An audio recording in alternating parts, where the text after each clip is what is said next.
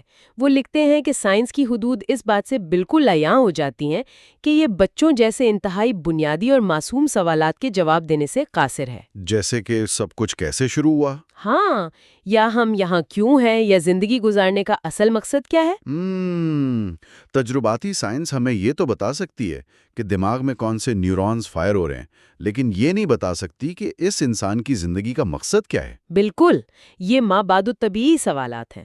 Science اپنے دائرے میں بے پناہ طاقتور ہے۔ اس نے ہمیں دوائیاں دی ہیں، چاند تک پہنچایا ہے، لیکن اسے حتمی مقاصد کے جواب دینے کا آلہ نہیں سمجھا جانا چاہیے۔ یہ سمجھنا بہت ضروری ہے، کیونکہ جب ہم سائنس کو اس کے دائرے سے باہر نکال کر ہر چیز کا حتمی جواب سمجھنے لگتے ہیں تو دراصل ہم سائنس کی نہیں بلکہ سائنٹزم کی بات کر رہے ہوتے ہیں، اور سائنٹزم بذات خود ایک غیر سائنسی عقیدہ ہے۔ جی، وہ ایک فلسفہ ہے۔ یہاں بات واقعی بہت دلچسپ ہو جاتی ہے۔ جب ہم سائنسی طریقہ کار کی حدود کو سمجھ لیتے ہیں تو اگلا مرحلہ ان تصورات کو جانچنے کا آتا ہے جن پر آج کی جدید سائنس کی عمارت کھڑی ہے۔ اور ان میں سب سے اہم تصور ریڈکشنزم کا ہے۔ یعنی تخفیف پسندی۔ عام سننے والوں کے لیے یہ وہ عمل ہے جس میں کسی بھی پیچیدہ چیز کو سمجھنے کے لیے اسے اس کے چھوٹے اور نچلی سطح کے اجزاء میں توڑ دیا جاتا ہے۔ بالکل، جیسے حیاتیات کو کیمسٹری میں سمیٹنا۔ اور کیمسٹری کو فزکس کے بنیادی ذرات میں لے جانا، یہ سوچنا کہ ہر چیز کو بالآخر ایٹموں اور فزکس کے قانون تک گھٹایا جا سکتا ہے۔ اب اس میں کوئی شک نہیں کہ بطور ایک طریقہ کار ریڈکشنزم نے سائنس میں واقعی انقلاب برپا کیا ہے۔ کسی پیچیدہ مشین کو حصوں میں بانٹ کر مطالعہ کرنا علم حاصل کرنے کا بہترین طریقہ ہے۔ لیکن جان لینکس کا بنیادی استدلال یہ ہے کہ مسئلہ تب شروع ہوتا ہے جب اس طریقہ کار کو ایک نظریہ حیات بنا لیا جاتا ہے۔ کسی چیز کے اجزاء کو بیان کر دینا اور اس چیز کے معنی کو بیان کرنا، یہ دو قطعی مختلف باتیں ہیں۔ بہت مختلف۔ کتاب میں دو مختلف قسم کی تخفیف پسندی کا ذکر ہے، طریقہ کار کی تخفیف اور وجودی تخفیف۔ آنٹولوجیکل ریڈکشن، یہ وجودی تخفیف کیا ہے؟ طریقہ کار کی تخفیف تو وہی ہے جو ہم نے بیان کی، پرزوں میں بانٹ کر سمجھنا، لیکن وجودی تخفیف یہ دعویٰ کرتی ہے کہ کوئی بھی چیز اپنے مادی اجزاء کے مجموعے کے سوا کچھ نہیں۔ Nothing but. جی، یہ کے سوا کچھ نہیں والی سوچ بڑی خطرناک ہے۔ اچھا، تو مطلب اگر میں ایک انسان ہوں تو اس نظریے کے مطابق میں صرف کاربن، پانی اور کچھ کیمیکلز کے سوا کچھ نہیں ہوں۔ بالکل، اور مشہور سائنسدانوں رچرڈ ڈاکنز اور فرانسس کرک کی تحریروں میں یہ رجحان بہت نمایاں طور پر ملتا ہے۔ فرانسس کرک باقاعدہ یہ دعویٰ کرتے ہیں کہ انسان کی تمام خوشیاں، اس کے غم، یادیں، احساس ذمہ داری، ارادے، یہ سب کچھ محض اعصابی خلیوں اور ان سے جڑے مالیکیولز کے رویے کے سوا کچھ نہیں ہے۔ اور رچرڈ ڈاکنز کا بھی کچھ ایسا ہی خیال ہے کائنات کے بارے میں؟ جی، وہ کہتے ہیں کہ کائنات محض اندھے ایٹموں کے ٹکرانے کے سوا کچھ نہیں ہے۔ یعنی آپ اعلان کر رہے ہیں کہ ان اجزاء کے علاوہ اس پوری کائنات میں کسی قسم کا کوئی مقصد، شعور، یہ معنی موجود ہی نہیں ہے۔ یہ تو بڑی مایوس کن اور میں کہوں گا مشینی سی تصویر ہے، لیکن کتاب میں اس نظریے کا بڑا کڑا اور منطقی رد کیا گیا ہے۔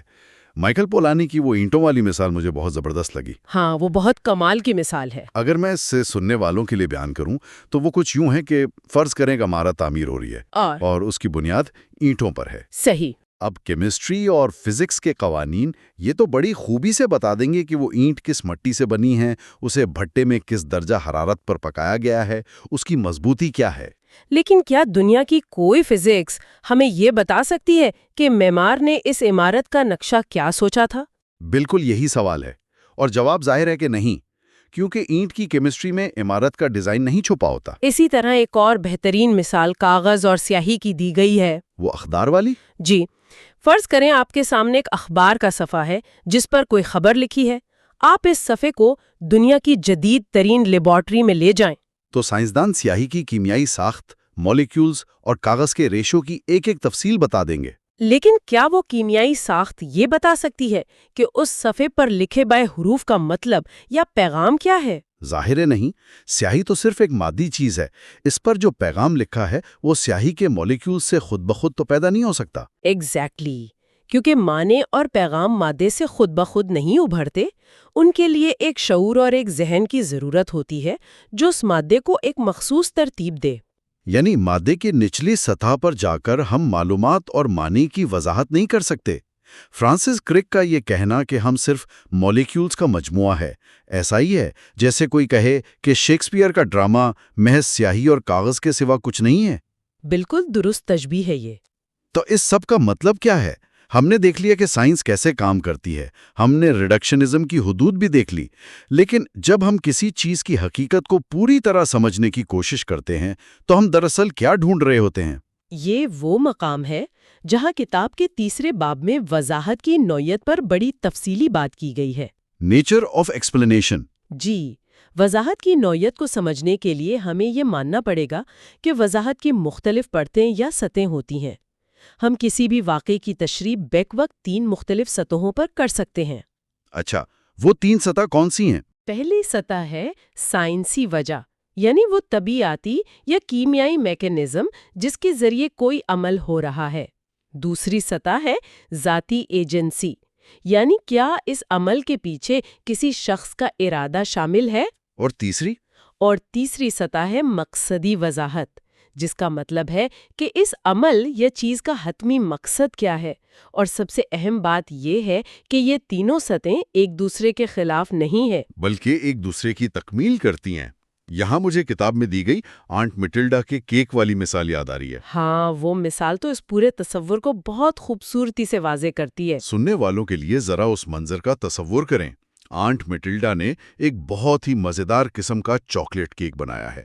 اب دنیا کے بہترین سائنسدانوں کی ایک ٹیم اس کیک کا جائزہ لینے کے لیے اکٹھی ہو گئی ہے۔ غذائیت کے ماہرین بتائیں گے کہ اس میں کتنی کیلوریز اور پروٹین ہے۔ کیمسٹ بتائیں گے کہ چینی اور مکھن کی کیمیائی ساخت کیا ہے۔ فزکس کے ماہرین اوون کے اندر ہونے والے حرارت کے تبادلے کا پورا میکانزم کھول کر سامنے رکھ دیں گے۔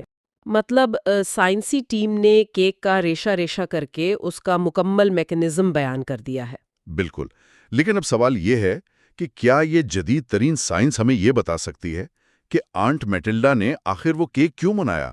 سائنس اس کیوں کا جواب قطعی طور پر نہیں دے سکتی۔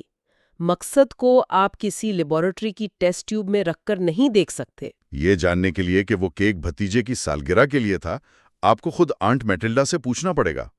ان کا ارادہ سائنسی دائرہ کار سے باہر کی چیز ہے۔ بالکل، یعنی کیک بننے کی کیمیائی وجہ بھی اپنی جگہ درست ہے اور آنٹ میٹلڈا کا ارادہ بھی اپنی جگہ درست ہے، دونوں میں کوئی تصادم نہیں ہے۔ اسی طرح وہ کیتلی والی مثال بھی بہت دلچسپ تھی۔ ہاں، کیتلی کے ابلنے کی مثال۔ اگر آپ مجھ سے پوچھیں کہ چولہے پر رکھی کیتلی میں پانی کیوں ابل رہا ہے تو میں 2 طرح کے جواب دے سکتی ہوں۔ فزکس والا اور ارادے والا۔ جی، ایک جواب یہ ہے کہ برنر کی حرارت کیتلی کے پیندے سے ٹکرا رہی ہے، پانی کے مالیکیولز میں حرکی توانائی پیدا ہو رہی ہے اور وہ بھاپ بن رہے ہیں، یہ فزکس ہے۔ اور دوسرا جواب یہ ہو سکتا ہے کہ کیتلی اس لیے ابل رہی ہے کیونکہ مجھے چائے پینی ہے۔ اور یہ دونوں جواب بیک وقت 100% درست ہیں۔ ایسا تو نہیں ہے کہ اگر حرارت کے تبادلے کی فزکس سمجھ آ گئی ہے تو اس کا مطلب ہے کہ آپ کی چائے پینے کی خواہش ہی ختم ہو گئی۔ بالکل، یہی وہ غلطی ہے جو اکثر مفکر کرتے ہیں۔ ایک اور مثال جو کتاب میں ہے وہ فورڈ کار کے انجن کی ہے۔ مسٹر فورڈ والی۔ فرض کریں آپ نے انجن کا مطالعہ کیا اور سمجھ گئے کہ اندرونی احتراق کیسے ہوتا ہے، پسٹن کیسے چلتے ہیں۔ اب اگر آپ یہ دعویٰ کریں کہ چونکہ مجھے انجن کا پورا میکانزم سمجھ آ گیا ہے، اس لیے مسٹر فورڈ جنہوں نے یہ انجن ایجاد کیا تھا ان کا کوئی وجود ہی نہیں ہے۔ جی، تو یہ انتہائی غیر منطقی بات ہوگی۔ اگر ہم اسے بڑے پس منظر سے جوڑیں تو واضح ہوتا ہے کہ میکینیکل وضاحت اور ایجنسی ایک دوسرے کی ضد نہیں ہے۔ میکانزم دریافت کر لینے سے ایجنٹ یا خالق کی ضرورت ختم نہیں ہو جاتی۔ بالکل نہیں، بلکہ اگر کسی مشین کا میکانزم بہت زیادہ پیچیدہ اور منظم ہو تو اس بات کا امکان اور بھی بڑھ جاتا ہے کہ اس کے پیچھے کوئی انتہائی ذہین دماغ کار فرما ہے۔ اس لیے یہ سوچنا کہ چونکہ سائنس ہمیں کائنات کے چلنے کے میکینزم بتا رہی ہے، اس لیے کسی خالق کی گنجائش نہیں بچتی، یہ سراسر ایک منطقی خامی ہے جسے کیٹیگری مسٹیک کہتے ہیں۔ ہاں، یہ مثالیں واقعی دماغ کے بند دریچوں کو کھولنے کا کام کرتی ہیں۔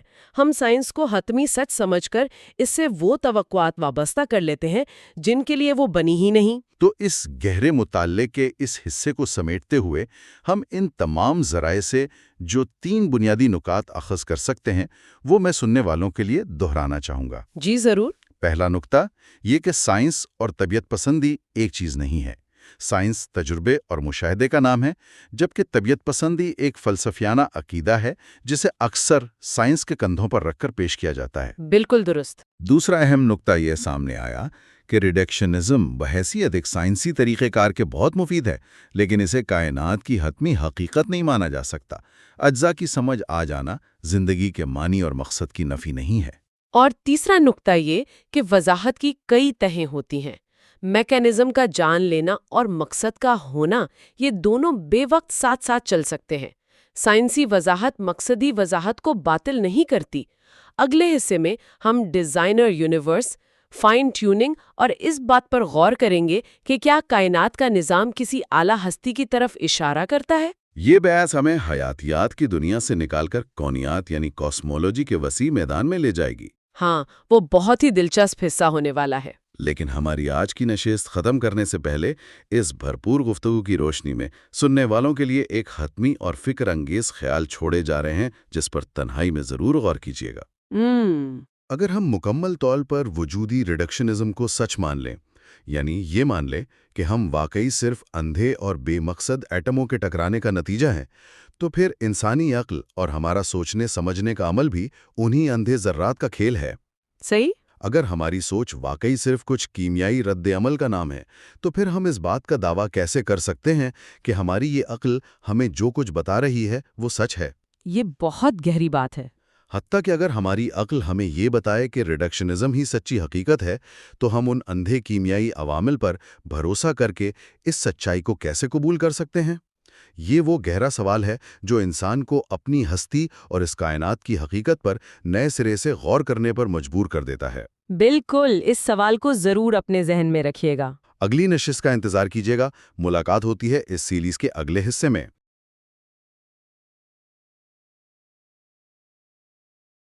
پچھلے حصے میں سائنس اور ریڈکشنزم کی حدود کا جائزہ لیا گیا تھا۔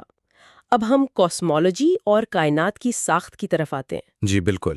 اس تحقیق کا بنیادی مقصد یہی ہے کہ ہم جان سی لینکس کی کتاب God's undertaker has science buried God کے حوالوں کا گہرائی سے مطالعہ کریں، خاص طور پر کاسمولوجی اور ان دلائل کا جائزہ لیں جو اس کتاب میں پیش کیے گئے ہیں۔ صحیح۔ اور یہ حصہ اس لیے بھی اہم ہے کیونکہ آج ہم یہ سمجھیں گے کہ کیا کائنات محض اتفاق کا نتیجہ ہے، یعنی چانس، یا کسی ضرورت کے تحت وجود میں آئی نیسیسٹی، یا پھر کسی باقاعدہ منصوبے یعنی ڈیزائن کا حصہ ہے۔ بالکل، اور یہ ٹاپک اس لیے بھی اتنا دلچسپ ہے کیونکہ جب ہم طبیعت یا فزکس کے قوانین کی بات کرتے ہیں تو لگتا ہے کہ بس کچھ خشک نمبرز ہیں، لیکن جب ان کو گہرائی سے دیکھا جائے تو یہی نمبرز دراصل اس بات کا فیصلہ کرتے ہیں کہ کائنات میں زندگی ممکن بھی ہے یا نہیں۔ ہاں، وہی بات کہ یہ حقائق ہمیں صرف یہ نہیں بتاتے کہ کائنات کیا ہے، بلکہ وہ ہمیں لازمی طور پر اس سوال کی طرف بھی دھکیلتے ہیں کہ یہ کائنات کیوں ہے، اور ہمیں ان تینوں نظریات کو یعنی چانس، نیسیسٹی اور ڈیزائن کو بالکل غیر جانبداری سے پرکھنا ہوگا۔ اچھا، سب سے پہلے اگر ہم کائنات کے آغاز کی طرف جائیں، یعنی سیکشن 1 کی اگر بات کریں، ڈیزائنر یونیورس کے تصور پر، تو صدیوں تک قدیم فلسفیانوں کا، جیسے ایرسٹوٹل وغیرہ کا، یہی ماننا تھا کہ کائنات ہمیشہ سے موجود ہے۔ جی ہاں، ان کے مطابق کائنات ازالی تھی، اس کی کوئی ابتدا نہیں تھی۔ لیکن پھر جدید کاسمولوجی آتی ہے، خصوصاً بگ بینگ تھیوری، جو یہ بتاتی ہے کہ اسپیس اور ٹائم، یعنی وقت اور جگہ، دونوں کی ایک مخصوص ابتدا ہے۔ اس تحقیق کے حوالے سے اس دریافت کی فلسفیانہ اہمیت آخر کیا تھی؟ اس کے فلسفیانہ اہمیت کو سمجھنا بہت ضروری ہے۔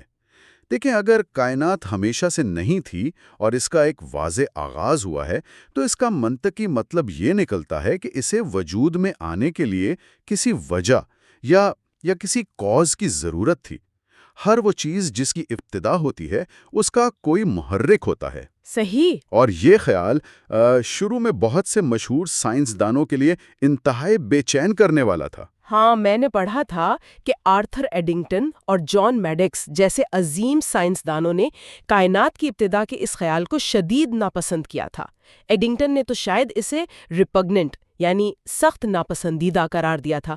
آخر ان سائنسدانوں کو اس ابتدا والے کانسیپٹ سے اتنی گھبراہٹ کیوں تھی؟ اس کی وجہ خالص سائنٹیفک نہیں تھی، یہ دراصل فلسفیانہ گھبراہٹ تھی، کیونکہ کائنات کا ایک آغاز ہونا اس بات کی طرف فوراً اشارہ کرتا ہے کہ اس کے پیچھے کوئی نہ کوئی پیدا کرنے والا یا منصوبہ ساز ہو سکتا ہے۔ یعنی ان کا جو اپنا میٹیریلسٹ ورلڈ ویو تھا یہ اس کے خلاف جا رہا تھا۔ بالکل، اگر کائنات ہمیشہ سے ہے تو کسی باہری مداخلت کی ضرورت ہی نہیں رہتی، لیکن ابتدا ماننے سے فلسفیانہ طور پر کسی ایسی طاقت کا تصور ابھرتا ہے جس نے اس کا آغاز کیا ہو۔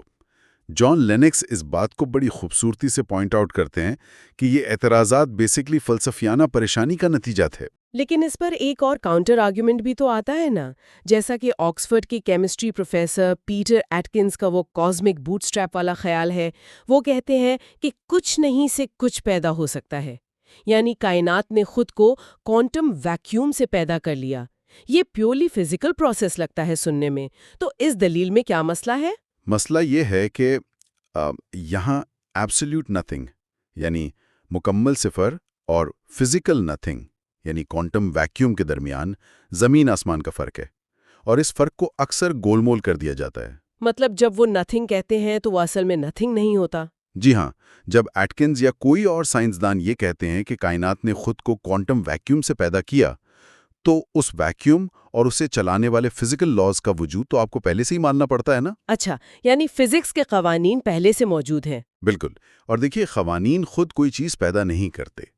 اگر ہم نیوٹن کے قوانین کی مثال لیں تو وہ وضاحت ضرور کرتے ہیں کہ بلیئرڈ کی بال کیسے حرکت کرتی ہے، لیکن وہ خود بال کو حرکت میں نہیں لا سکتے، اس کے لیے کسی کھلاڑی کو سٹک سے ہٹ کرنا پڑتا ہے۔ صحیح پکڑا آپ نے۔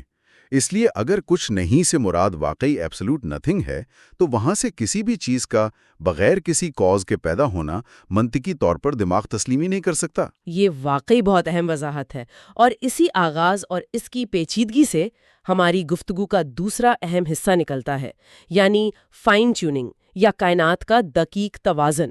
ہاں، یہ میرا پسندیدہ حصہ ہے۔ اور اس کو سمجھنے کے لیے اگر میں ایک عام سی مثال دوں، جیسے پرانے زمانے میں ریڈیو ہوتے تھے جن پر ڈائل سیٹ کرنا پڑتا تھا کسی اسٹیشن کو سننے کے لیے۔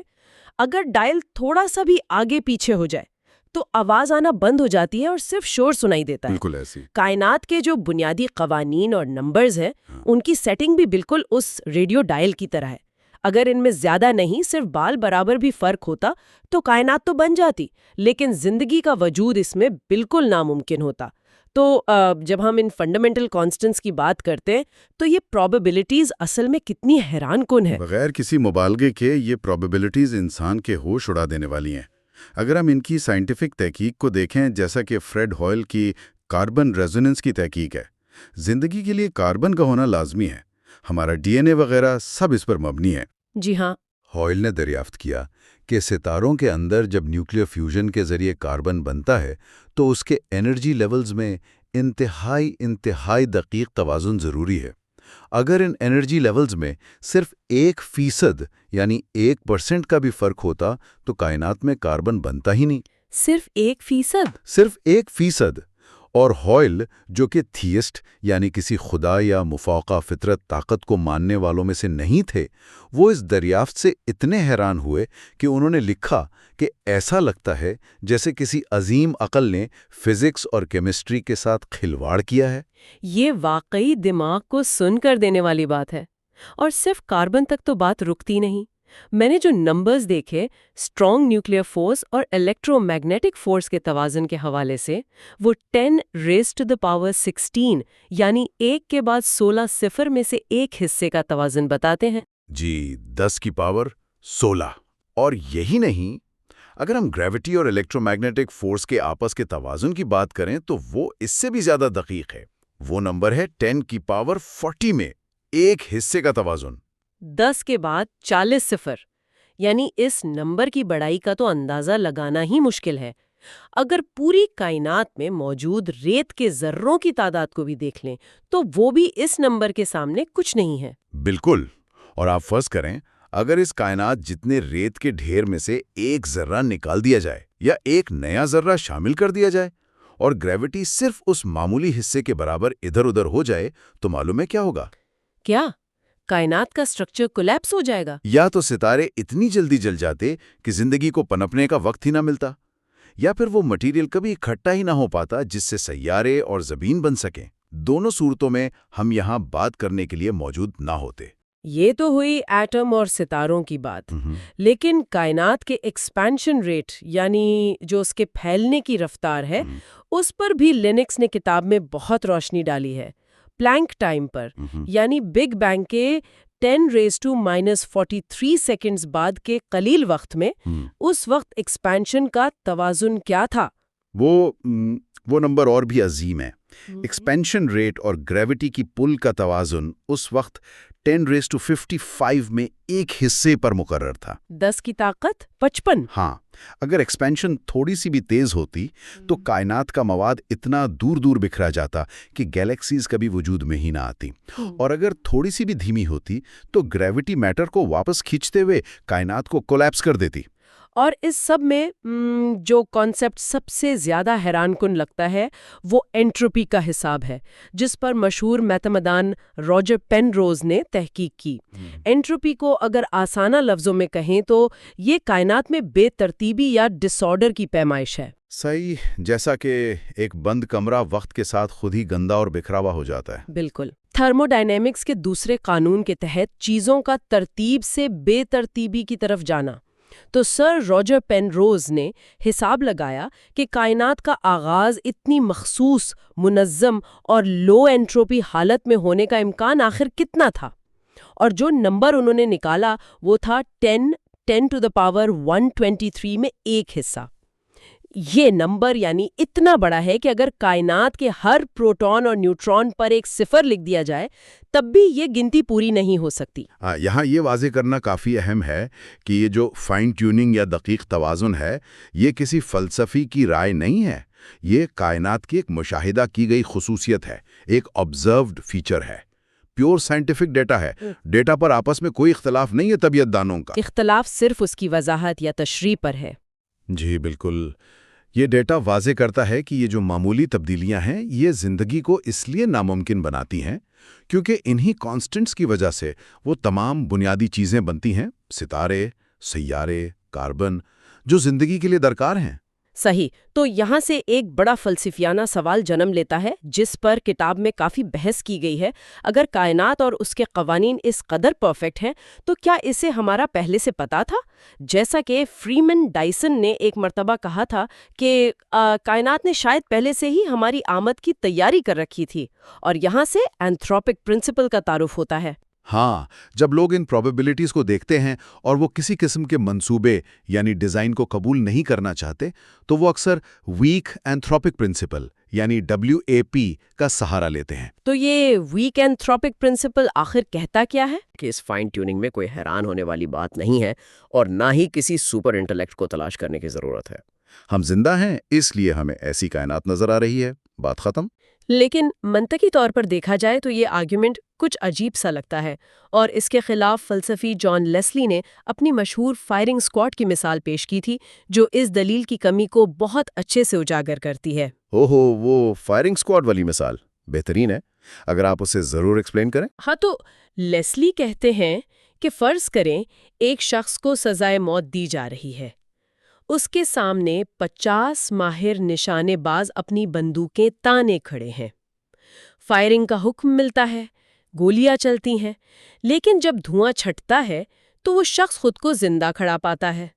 50 کے 50 نشانے باز چوک گئے۔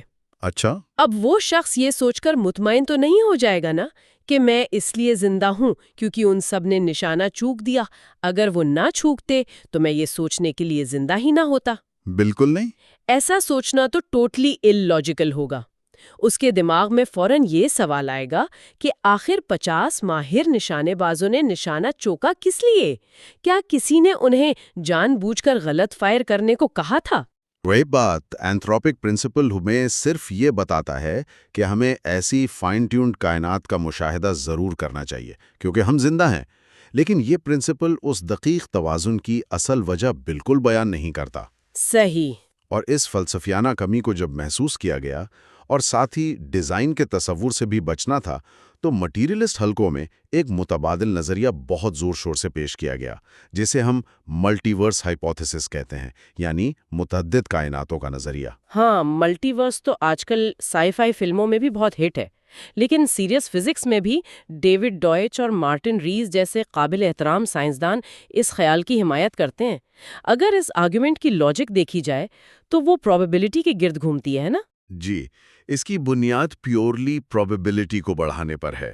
ان کا ماننا ہے کہ شاید کائنات بننے کا عمل صرف ایک بار نہیں ہوا، بلکہ لاتعداد کائناتیں وجود میں آئیں اور ہر کائنات کے فنڈامنٹل قوانین اور نمبرز ایک دوسرے سے الگ تھے۔ تو اگر ٹریلینز اور زلینز کائناتیں ہوں تو سٹیٹسٹکس کے مطابق کسی نہ کسی ایک میں توازن کا ٹھیک نکل آنا نیچرل لگتا ہے۔ بالکل، اور ہم صرف اس ایک مخصوص کائنات میں رہتے ہیں جہاں یہ توازن ٹھیک بیٹھ گیا، اس لیے ہمیں لگتا ہے کہ یہ فائن ٹیونڈ ہے۔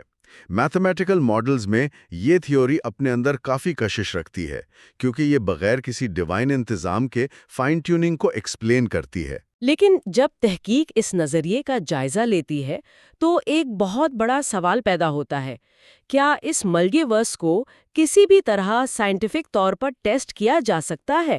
کیونکہ جہاں تک میں نے پڑھا ہے، جان پولکنگہورن اور ایڈورڈ ہیریسن جیسے فلسفیوں نے اس پر شدید تنقید کی ہے۔ اور وہ تنقید بالکل بجا ہے۔ دیکھیں، مسئلہ یہ ہے کہ یہ نظریہ اسٹرکٹ فزکس اور آبزرویشن کی حدود سے نکل کر میٹا فزکس یعنی مابعد الطبیعت کے دائرے میں چلا جاتا ہے۔ دوسری کائناتوں کا ہماری اس کائنات سے کوئی فزیکل کنیکشن یا رابطہ تو ہوتا نہیں ہے۔ تو یعنی ان کا مشاہدہ کرنا ناممکن ہے۔ عدہ کائناتوں کے وجود کو فرض کر لینا یہ خود ایک بہت بڑا میٹا فزیکل قدم ہے۔ یہ کسی سائنٹیفک پروف سے زیادہ ایک بلیف سسٹم لگتا ہے۔ ان کے نزدیک اتنی ساری اندیکھی کائناتوں کو ماننا ویسے ہی ہے جیسے ایک عظیم عقل یا کریٹر کا وجود ماننا۔ دونوں ہی فزکس کی ڈائریکٹ ٹیسٹنگ سے باہر ہیں۔ اور اسی میٹا فزیکل مقام پر جان لینکس کی اسٹرکچرڈ ریزننگ بہت مضبوط داخل ہوتی ہے۔ ان کے نزدیک فائن ٹیوننگ کا یہ پورا مسئلہ صرف یہاں تک نہیں رکتا کہ کاربن بنتا ہے یا گریوٹی ٹھیک کام کرتی ہے۔ وہ کائنات کی انٹیلیجبلٹی یعنی اس کے قابل فہم ہونے کو فائن ٹیوننگ کا سب سے بڑا ثبوت مانتے ہیں۔ جی، یہ ان کی کتاب کا اہم ترین حصہ ہے۔ کائنات صرف موجود نہیں ہے بلکہ وہ ایسی ہے کہ انسانی دماغ اسے سمجھ سکتا ہے۔ اسی پر تو یوجین وگنر کا وہ مشہور آرٹیکل ہے جس میں انہوں نے میتھمیٹکس کے اس کائنات پر پرفیکٹ فٹ ہونے کو ایک راز قرار دیا تھا، جس کو وہ انریزنیبل افیکٹونیس آف میتھمیٹکس کہتے ہیں۔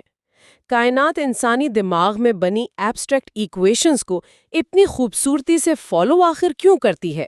یوجین ویگنر اور ان کے ساتھ سر راجر پینروز دونوں یہی مانتے ہیں کہ انسانی دماغ کی میتھس اور اس باری کائنات کی فزکس کے درمیان جو اتنا حسین توازن ہے اسے محض اتفاق نہیں کہا جا سکتا۔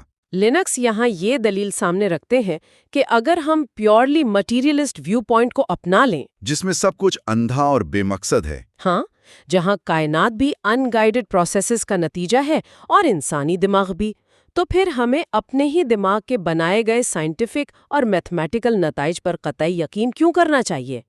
اگر دونوں کے درمیان کوئی مقصد ہی نہیں ہے تو ان میں آپس میں تال میل کیسا؟ لیکن اس کے برعکس اگر ہم منصوبے یعنی ڈیزائن ہائپوتھیسس کو دیکھیں تو یہ فلسفیانہ مسئلہ بہت سموتھلی حل ہو جاتا ہے، کیونکہ پھر ایک ہی عظیم عقل یعنی ایک مائنڈ نے کائنات کو ڈیزائن کیا اور اسی نے انسانی دماغ کو اس کائنات کو دریافت کرنے کی صلاحیت دی۔ بالکل، اس صورت میں ان دونوں کے درمیان مناسبت ہونا کوئی حیران کن بات نہیں رہتی، بلکہ متوقع یعنی ایکسپیکٹڈ بات بن جاتی ہے۔ تو اس سب گفتگو اور سائنٹیفک پوائنٹ آف ویوز کو سمیٹتے ہوئے اگر مختصر خلاصہ نکالا جائے تو یہ سمجھ آتا ہے کہ ہماری کائنات ایک ایسی جگہ ہے جو ریاضی کے حساب سے انتہائی دقیق اور منظم ہے۔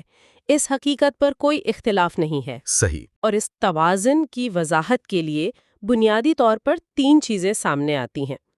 پہلا اتفاق یعنی چانس، جس کی بیسٹ اٹیمپٹ ملٹی ورس ہے۔ دوسرا ضرورت یعنی نیسیسٹی، کہ لاز آف فزکس کو بس ایسا ہی ہونا تھا، حالانکہ ہم نے دیکھا کہ اب یہ تھیوری اتنی سٹینڈ نہیں کرتی۔ اور تیسرا منصوبہ یعنی ڈیزائن، کہ اس کے پیچھے کسی ریشنل مائنڈ کا انتخاب شامل ہے۔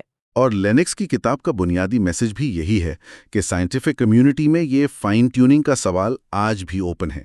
کمپیٹنگ ایکسپلینیشنز موجود ہیں، اور ڈیزائن کا خیال کسی طور پر بھی اینٹی سائنس نہیں ہے، بلکہ یہ ان تمام آبزروڈ حقائق کی ایک ویلڈ اور ریشنل تشریح ہے۔ واقعی، اور یہ ڈیبیٹ تو یہاں رکتی نہیں ہے۔ اگلے حصے میں جب ہم زندگی کی ابتدا، بایولوجیکل کمپلیکسٹی اور ان سب پر غور کریں گے اور دیکھیں گے کہ کیا ارتقاء یعنی ایوولوشن واقعی ہر چیز کی وضاحت کرتا ہے یا نہیں، پریویلیج پلانٹ میں پیش کیا ہے۔ میں اس کا ذکر ضرور کرنا چاہوں گی کیونکہ یہ تحقیق اس دقیق توازن کو ایک بالکل نئے زاویے سے دیکھتی ہے۔ اچھا۔ ہاں، وہ بتاتے ہیں کہ زمین کی جو ساخت ہے، اس کا ماحول اور اس کی پوزیشن، یہ صرف زندگی کو سپورٹ کرنے کے لیے ہی پرفیکٹلی فائن ٹیون نہیں ہے، بلکہ حیران کن طور پر یہ سائنس اور مشاہدے کے لیے بھی سب سے بہترین جگہ بنائی گئی ہے۔ مثال کے طور پر؟ مثال کے طور پر جیسا کہ سورج زمین سے چاند کے مقابلے میں ایگزیکٹلی 400 گنا دور ہے، اور اتفاق دیکھیں کہ سورج کا سائز بھی چاند سے ٹھیک 400 گنا بڑا ہے۔ یعنی ارتھ سے دیکھنے پر دونوں کا سائز بالکل سیم لگتا ہے۔ Exact same. اور اس انتہائی عجیب مناسبت کی وجہ سے زمین پر مکمل سورج گرہن یعنی پرفیکٹ سولر ایکلپس بنتا ہے۔ اور آپ جانتے ہیں، اس پرفیکٹ ایکلپس کی وجہ سے ہی انسانیت سورج کی آؤٹر لیئر یعنی کروموسفیئر کا مطالعہ کرنے کے قابل ہوئی تھی۔ یہی وہ موقع تھا جب آئنسٹائن کی تھیوری آف ریلیٹیوٹی کو روشنی کا جھکاؤ دیکھ کر ٹیسٹ کیا گیا اور کائنات کی ابتدا کے راز کھولے گئے۔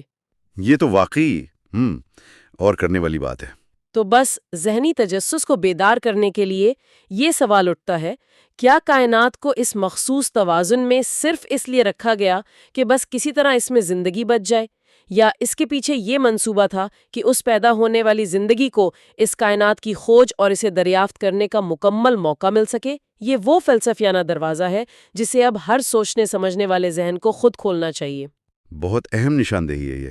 تو آج کا یہ جائزہ ہم یہیں ختم کرتے ہیں۔ اگلے حصے میں زندگی کی ابتدا اور ارتقاء کے مسائل پر بات ہوگی۔ اچھا، گزشتہ حصے میں یعنی ہمارے پارٹ 3 میں ہم نے کاسمولوجی اور کائنات کی فائن ٹیوننگ پر بڑی تفصیل سے بات کی تھی۔ ہم نے یہ دیکھا تھا کہ کائنات کے طبعی قوانین کس قدر نپے تلے ہیں۔ جی بالکل، اور وہ اعداد و شمار واقعی حیران کن تھے۔ ہاں، تو اس حصے میں کائنات کی ان لامحدود وسعتوں سے نکل کر ہم خود زندگی کی حیرت انگیز پیچیدگیوں کی طرف قدم بڑھا رہے ہیں۔ جان لینکس کی کتاب کا جو ہم تفصیلی جائزہ لے رہے ہیں، اس کے چوتھے حصے میں آج ہم 3 بڑے سوالات کو سمجھیں گے۔ پہلا یہ کہ کیا بایوسفیئر واقعی ڈیزائن کیا گیا ہے؟ دوسرا، ارتقاء یا ایوولوشن کی اصل نوعیت اور حدود کیا ہیں؟ اور تیسرا کہ زندگی کا آغاز یعنی وہ پہلا خلیہ آخر کیسے وجود میں آیا؟ بالکل، اور اس گفتگو کو شروع کرنے سے پہلے ایک بہت ہی بنیادی اصول طے کرنا ضروری ہے۔ جی، وہ کیا؟ دیکھیں، ہم یہاں کسی ایک مخصوص نظریے کی حمایت نہیں کر رہے۔ ہمارا مقصد غیر جانبدارانہ طور پر سائنسی حقائق کو دیکھنا ہے، اور سب سے اہم بات یہ ہے کہ ہم سائنس کے بتائے ہوئے میکینزم اور ان حقائق سے جو فلسفیانہ نتائج نکالے جاتے ہیں، ان دونوں کو الگ الگ کر کے دیکھیں گے۔ صحیح، یعنی سائنس کیا کہہ رہی ہے اور لوگ اس کا مطلب کیا نکال رہے ہیں، یہ دو الگ باتیں ہیں۔ بالکل، عموماً ہوتا یہ ہے کہ لوگ سائنس کو اپنے مخصوص ورلڈ ویو یا نظریے کے ساتھ ملا دیتے ہیں۔ جان لینکس یہی کہتے ہیں کہ ہمیں ان دونوں چیزوں کے درمیان فرق کرنا سیکھنا چاہیے۔ ٹھیک ہے، آئیے اس کے مختلف پہلوؤں کو گہرائی سے سمجھتے ہیں۔ تو شروعات کرتے ہیں اپنے پہلے موضوع سے، ڈیزائنر بائیوسفیئر۔ جب ہم حیاتیاتی نظام کی پیچیدگی کی بات کرتے ہیں تو عام طور پر ذہن میں انسانی جسم یا کوئی جانور آتا ہے۔ جی بالکل۔ لیکن اگر ہم صرف ایک معمولی سے خلیے یعنی سیل کے اندر جھانکیں تو ایسا لگتا ہے جیسے ہم کسی انتہائی جدید مائکرو فیکٹری میں آ گئے ہیں۔ ایک ایسی فیکٹری جو اپنے آپ چل رہی ہے۔ ہاں، وہاں پروٹین کی مشینیں کام کر رہی ہیں، مولیکیولر موٹرز چل رہی ہیں، ڈی این اے کی نقل بن رہی ہے۔ یہ سب اتنا منظم ہے کہ عقل دنگ رہ جاتی ہے۔ اور یہاں سب سے حیران کن بات یہ ہے کہ یہ مشینیں اتنی چھوٹی ہیں کہ 1 ملی میٹر کے 1000ویں حصے میں سما جاتی ہیں۔ جب کوئی ماہر حیاتیات یہ سب دیکھتا ہے تو پہلا تاثر یہی ملتا ہے کہ یہ سب کسی نے بہت سوچ سمجھ کر ڈیزائن کیا ہے۔ تو پھر اختلاف کہاں ہے؟ اگر یہ ڈیزائن لگ رہا ہے تو اسے ماننے میں کیا مسئلہ ہے؟ مسئلہ یہیں سے شروع ہوتا ہے۔ سائنس کی دنیا میں اسے ظاہری بمقابلہ حقیقی ڈیزائن کی بحث کہا جاتا ہے۔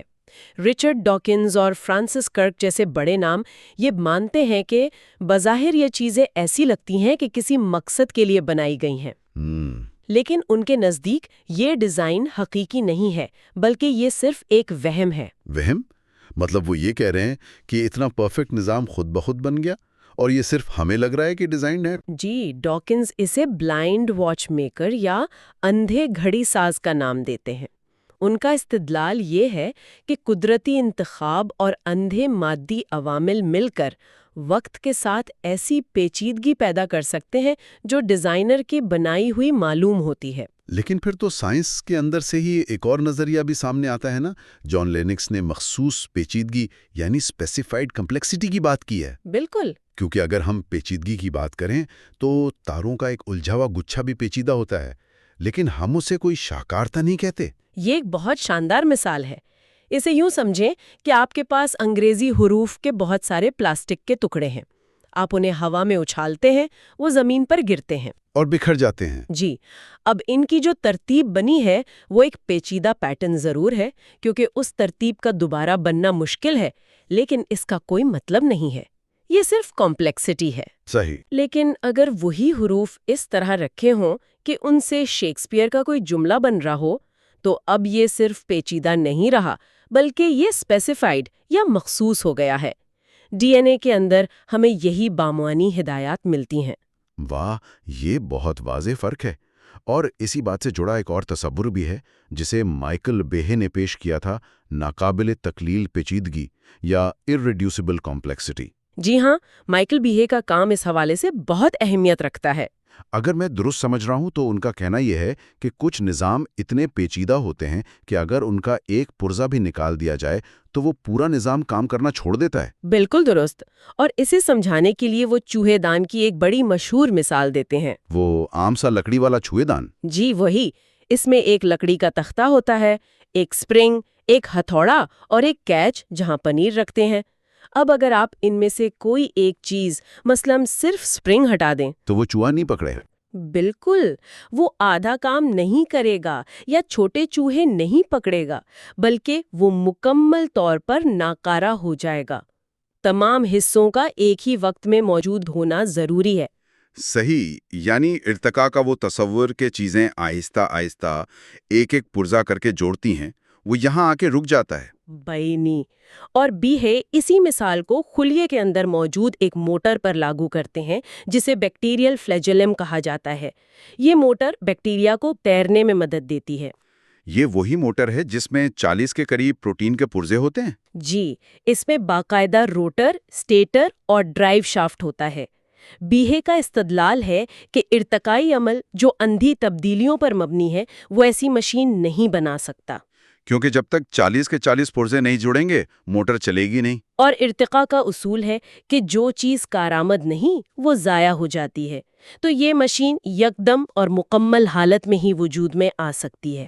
یہ تو واقعی ایک چکرا دینے والی بات ہے، لیکن یہاں ایک سوال یہ بھی تو پیدا ہوتا ہے کہ جب سائنسدان اس موٹر کے کام کرنے کا طریقہ دریافت کر لیتے ہیں تو کیا اس میکانزم کو سمجھنے کے بعد ڈیزائنر کی ضرورت ختم نہیں ہو جاتی؟ یہ بہت عام غلط فہمی ہے۔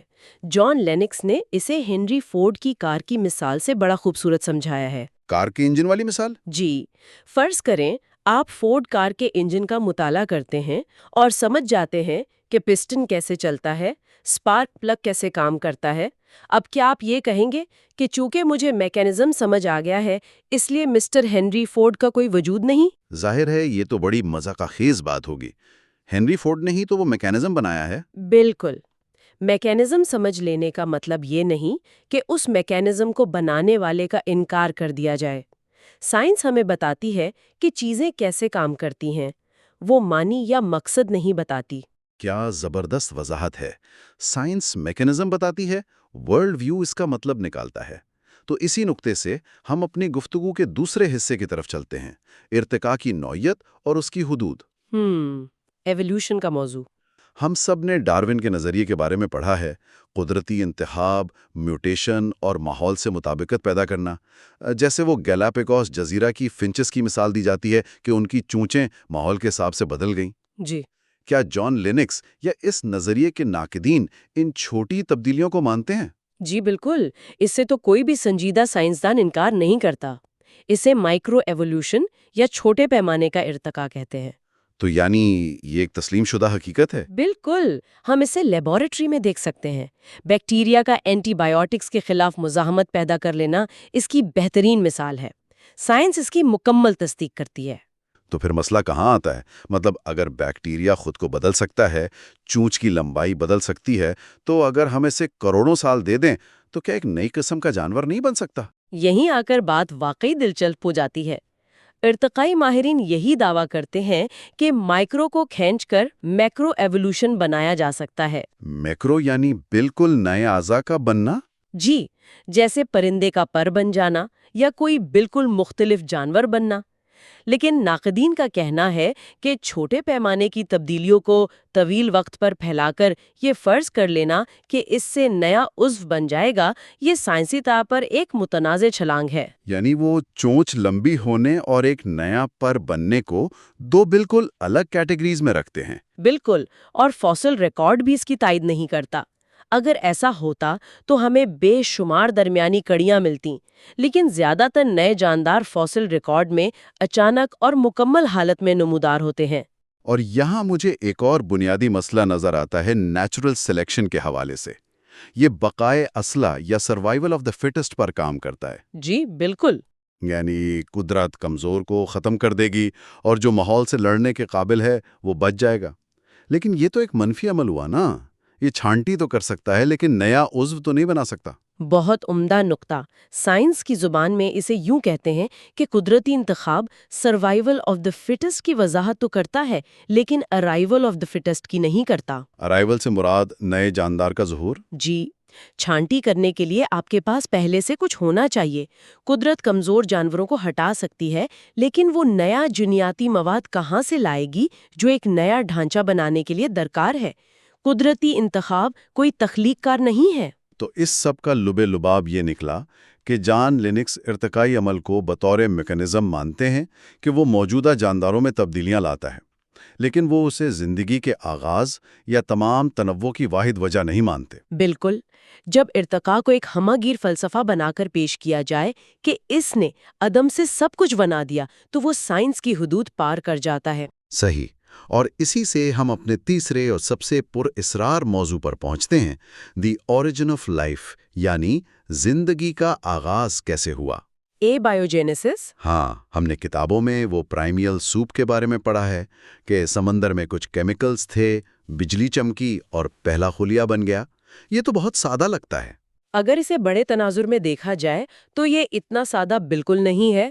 جدید مولیکولر بائیولوجی نے بتایا ہے کہ یہ ایک انتہائی پیچیدہ مسئلہ ہے۔ ارتقاء اور زندگی کا آغاز دو بالکل الگ چیزیں ہیں۔ الگ کیسے؟ دیکھیں، ارتقاء کا عمل اس وقت تک شروع ہی نہیں ہو سکتا جب تک زندگی پہلے سے موجود نہ ہو۔ تھیوڈوسیس ڈوبزانسکی، جو خود ایک ارتقائی سائنسدان تھے، ان کا ایک مشہور قول ہے کہ پری بایولوجیکل قدرتی انتخاب ایک متضاد بات ہے۔ پری بایولوجیکل سے ان کی مراد زندگی سے پہلے کا وقت ہے؟ جی، یعنی جب تک کوئی چیز زندہ ہی نہیں ہے اس پر قدرتی انتخاب کا اصول لاگو نہیں ہو سکتا۔ پانی اور کاربن آپس میں بقا کی جنگ نہیں لڑتے۔ بالکل، بے جان کیمیکلز کو کیا پرواہ کہ کون زندہ رہتا ہے اور کون نہیں؟ تو بے جان مادے سے پہلا زندہ نقل بنانے والا خلیہ کیسے بنا؟ یہ ایک مکمل طور پر مختلف سائنسی معمہ ہے اور آج تک اس کا کوئی حتمی جواب نہیں مل سکا۔ اور اگر ہم اس کے ریاضیاتی امکانات یعنی میتھمیٹیکل امپروبیبلٹی کو دیکھیں تو دماغ واقعی سن ہو جاتا ہے۔ جی، پروٹین کے بننے کی مثال لے لیں۔ ہاں، ایک چھوٹے سے پروٹین کے لیے تقریباً 100 امائنو ایسڈز کا ایک بالکل درست ترتیب میں جڑنا ضروری ہے، اور اگر ہم حساب لگائیں کہ یہ اتفاقاً خود بخود ہو جائے گا تو اس کا امکان 10 کی طاقت 150 میں سے 1 ہے۔ یہ ایک ناقابل تصور حد تک بڑا نمبر ہے۔ بالکل، 10 کی طاقت 150 کا مطلب ہے 1 کے آگے 150 صفر۔ ہماری پوری کائنات میں ایٹمز کی کل تعداد محض 10 کی طاقت 80 ہے، یعنی یہ نمبر پوری کائنات کے ذروں سے بھی اربوں خربوں گنا بڑا ہے۔ اسے تو ریاضی میں مطلق ناممکنات کہتے ہیں۔ اسی بات کو سمجھانے کے لیے سر فریڈ ہوئل نے ایک بڑی مشہور مثال دی تھی۔ وہ ماہر فلکیات؟ جی، انہوں نے کہا تھا کہ بے جان کیمیائی سوپ سے زندگی کا خود بخود پیدا ہونا ایسا ہی ہے جیسے کسی کباڑ خانے سے ایک طوفان یا ٹورنیڈو گزرے۔ اچھا۔ اور اس کباڑ خانے میں پڑا لوہا، پلاسٹک اور تاریں طوفان کی وجہ سے خود بخود جڑیں اور ایک مکمل طور پر تیار اڑنے کے قابل بوئنگ 747 طیارہ بن جائے۔ یہ تو ایک کمال کی مثال ہے، مطلب طوفان گزرے اور پیچھے ایک چمکتا ہوا جمبو جیٹ کھڑا ہو۔ جی، کیونکہ مادی چیزیں اگر اکٹھی ہو بھی جائیں تو ان میں وہ معلومات خود سے نہیں آ سکتی جو ایک جہاز کو اڑنے کے قابل بناتی ہے۔ اور کیمسٹری اور اس پیچیدہ خودکار نظام کے درمیان بہت بڑا فاصلہ ہے، اور میرا خیال ہے یہاں ایک اور بہت بڑا مسئلہ بھی ہے، وہ مرغی اور انڈے والا مسئلہ۔ بالکل، چکن اور دی ایگ پرابلم۔ خلیے کے اندر 2 اہم ترین چیزیں ہیں، ڈی این اے اور پروٹین۔ صحیح۔ ڈی این اے کے اندر معلومات ہوتی ہے کہ پروٹین کیسے بنے گا، لیکن اس ڈی این اے کو پڑھنے اور پروٹین بنانے کے لیے خلیے کو خود پروٹینز کی ضرورت ہوتی ہے۔ یعنی ڈی این اے کو کام کرنے کے لیے پروٹین چاہیے اور پروٹین بننے کے لیے ڈی این اے چاہیے، تو ان میں سے پہلے کون آیا؟ یہی تو وہ کیمیائی معمہ ہے جس نے زندگی کے آغاز کے سوال کو ابھی تک حل طلب رکھا ہوا ہے۔ دونوں ایک ساتھ موجود ہونے چاہیے۔ یہ تو واقعی ایسا ہے کہ آپ کو تالا کھولنے کے لیے چابی چاہیے، لیکن چابی تالے کے اندر پڑی ہو۔ بالکل ایسا ہی ہے۔ تو اس سب کا مطلب کیا ہے؟ اگر ہم آج کی اس طویل اور گہری گفتگو کا خلاصہ کریں تو ہم 3 واضح نتائج پر پہنچتے ہیں۔ جی فرمائیں۔ پہلا یہ کہ حیاتیاتی پیچیدگی کوئی وہم نہیں ہے، یہ ایک ٹھوس اور قابل پیمائش حقیقت ہے۔ خلیے کی مشینیں باقاعدہ انجینئرنگ کے اصولوں پر کام کرتی ہیں۔ بالکل درست۔ دوسرا یہ کہ ارتقاء کا عمل بہت سے حیاتیاتی پہلوؤں، خاص طور پر جانداروں میں آنے والے تغیرات کی بہترین وضاحت کرتا ہے۔ مائکرو لیول پر ارتقاء ایک سائنسی حقیقت ہے۔ ہاں، اور تیسرا جو سب سے اہم ہے کہ ارتقاء کا یہ نظریہ زندگی کے آغاز کی وضاحت نہیں کرتا۔ زندگی کا پہلا خلیہ کیسے بنا، بے جان مادے نے یہ معلومات کیسے پیدا کی، یہ آج بھی سائنس کے لیے کھلا سوال ہے۔ اور یہ کوئی چھوٹا سوال نہیں ہے، یہ پوری حیاتیات کی بنیاد ہے۔ اور اسی کھلے سوال سے ہم اپنی اگلی نشست کی بنیاد رکھیں گے۔ اگلے حصے میں جو ہمارا پارٹ 5 ہوگا، ہم جینیاتی کوڈ، بائیولوجیکل انفارمیشن اور اس گہرے سوال کا جائزہ لیں گے کہ اس معلومات کا اصل منبع کیا ہے۔ اور اس سے پہلے کہ ہم یہ نشست ختم کریں، اس سے ایک اہم سوال پیدا ہوتا ہے جس پر سب کو غور کرنا چاہیے۔ وہ کیا؟ ہم نے آج ڈی این اے کے اندر موجود کوڈ اور معلومات کی بات کی۔ انسانی تجربے میں آج تک کوئی بھی بامعنی کوڈ، چاہے وہ سافٹ ویئر ہو یا کتاب کی تحریر، کسی ذہانت کے بغیر وجود میں نہیں آیا۔ معلومات ہمیشہ کسی ذہن سے آتی ہے۔ تو کیا ڈی این اے کے اندر موجود اربوں حروف پر مشتمل یہ پیچیدہ کوڈ اس بات کا اشارہ ہے کہ ہماری اس مادی دنیا کے پیچھے کوئی غیر مادی معلومات کا ذریعہ موجود ہے؟ یہ وہ سوال ہے جس پر خود غور کرنے کی ضرورت ہے۔ واقعی یہ ایک بہت ہی فکر انگیز پہلو ہے۔ تو اسی سوچ کے ساتھ ہم آج کی اس گفتگو کو یہیں روکتے ہیں اور ملتے ہیں اگلے حصے میں۔ چوتھے حصے میں زندگی کی ابتدا پر بات کی گئی تھی۔ اب حیاتیات کے ایک انتہائی گہرے سوال کی طرف بڑھتے ہیں، حیاتیاتی معلومات کی ابتدا۔ ہم آج جس موضوع کا یہ تفصیلی تجزیہ کرنے جا رہے ہیں وہ محض کچھ کیمیائی مادوں کے ملنے یا بے جان خلیوں کی ساخت تک محدود نہیں ہے۔ در حقیقت یہ ایک ایسی دنیا کا دروازہ کھولتا ہے جو بظاہر حیاتیات کی لگتی ہے، لیکن اس کے اندر مکمل طور پر انفارمیشن ٹیکنالوجی کے اصول کار فرما ہے۔ جی بالکل، اور یہ اصول اتنے پیچیدہ ہیں کہ ہاں بالکل، اور یہ تجزیہ اس سافٹ ویئر، اس کوڈ کے گرد گھومتا ہے جو اس روئے زمین پر موجود تمام جانداروں کو چلاتا ہے۔ اس ساری بحث کا بنیادی مقصد یہ سمجھنا ہے کہ کیا زندگی محض اندھے اور بے مقصد ارادوں اور کیمیائی حادثات کا نتیجہ ہے، یا اس کی بنیادوں میں کوئی انتہائی پیچیدہ اور گہری معلومات پوشیدہ ہیں۔ مائکروسافٹ کے بانی بل گیٹس کا ایک مشہور قول ہے جس کا ذکر ہمارے ذرائع میں بھی کیا گیا ہے۔ وہ کہتے ہیں کہ انسانی ڈی این اے بالکل ایک کمپیوٹر پروگرام کی طرح ہے، لیکن یہ انسان کے بنائے گئے کسی بھی جدید ترین سافٹ ویئر سے کہیں زیادہ ترقی یافتہ اور پیچیدہ ہے۔ تو ٹھیک ہے، آئیے اس کے مختلف پہلوؤں کو کھولتے ہیں۔ اچھا، یہاں جو بات سب سے زیادہ حیران کن ہے وہ یہ ہے کہ سائنسدانوں کا نقطہ نظر اب بڑی تیزی سے تبدیل ہو رہا ہے۔